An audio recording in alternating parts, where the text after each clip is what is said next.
Assalamualaikum warahmatullahi wabarakatuh.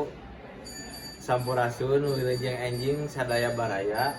Tepangkeun abdi Bayu Nurrahman dina program Jabar Mina Muda TV 20 menit kapayun simkuring bade maperangkeun pamirsa. Deungeut ieu abdi bade ngawongkohkeun salah sahiji tempat bersejarah di Bandung anu leuwih tepatna di Cicalengka nyaeta Padumukan Dewi Sartika. Ayeuna tos aya rencang urang raihani sareng ajeng anu tos aya di tempat pikeun umajak pamirsa ninggal kaayaan bumi Dewi Sartika sareng ninggalan sajarah-sajarah anu masih disimpen di padumukanana. Assalamualaikum warahmatullahi wabarakatuh. Sampurasun. Pamirsa balik deui ka Jabar Bina Muda Juara TV sejak kasagakeun dina pidangan warta edisi Salasami Eling Poe Indung Kaping 2 hiji Februari 2023 simkuring pun Raihani Waas sareng Ajeng Siti Rahmawati nu baris ngadugikeun warta spesial Poe Mi Eling Basa Indung. Di dieu urang bakal nyaritakeun saeutik nginaan pahlawan nasional nyaeta Dewi Sartika. Lahirna kaping 4 Desember 1884 di Cicalengka Bandung Karasiden Priangan Hindia Walanda.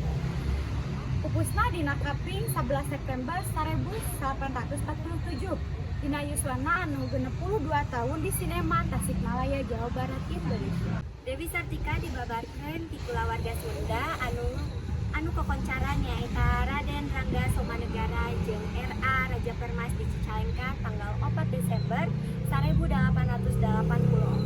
Waktu keur budak manehna sok mainkeun peran guru sanggeus sakola jeung babaturanan tos sata acan nampi pangawareunaan budaya barat tahun 1888 manehna pindah ka Bandung. Urang duaan tos dugi di pahlawan nasional anu diberitakeun tadi nyaeta Dewi Sartika. Di mana alamatna? Alamatna di Jalan Dewi Sartika, Kecamatan Cicalengka, Kabupaten Bandung. Muhun kantor rencangan kepada ieu biasa angkut motor, mobil, tapi teu tiasa angkot. Ieu tempat remen jadi pemotretan jeung sajabana. Bae disimkuring pun Raihani Waas sareng Ajeng Siti Rahmawati. Hatur nuhun atas nonton. Balik deui ka studio. Wassalamualaikum warahmatullahi wabarakatuh. Rupina sakitu wae warta anu parantos dibikikeun ku simkuring. Mugia ieu warta janten manfaat kanggo pamirsa sadaya. Wilujeng tepang deui dina waktos anu kapayuna. Hatur nuhun. Wassalamualaikum warahmatullahi wabarakatuh.